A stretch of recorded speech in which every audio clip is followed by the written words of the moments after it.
ਬੱਚੇ ਅਗਰ ਗਲਤੀ ਕਰਨ ਤੇ ਹਮੇਸ਼ਾ ਤਰਬੀਅਤ ਜਿਹੜੀ ਹੈ ਮਾਂ ਦੀ ਦੱਸੀ ਜਾਂਦੀ ਹੈ। ਗੁਨਾਹਗਾਰ ਮਾਂ ਨੂੰ ਸਮਝਿਆ ਜਾਂਦਾ ਹੈ, ਉਹਦੇ ਵਿਗੜਨ ਦਾ ਸਾਰਾ ਕਿਰਦਾਰ ਮਾਂ ਨੂੰ ਦਿੱਤਾ ਜਾਂਦਾ ਹੈ।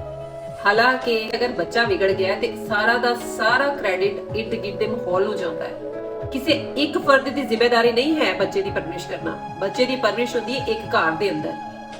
ਹਰ ਫਰਦ ਜੋ ਕਹਿ ਰਿਹਾ, ਹਰ ਫਰਦ ਜੋ ਕਰ ਰਿਹਾ ਘਰ ਵਿੱਚ, ਤੇ ਬੱਚਾ ਉਹ ਚੀਜ਼ ਪਿਕ ਕਰਦਾ ਹੈ।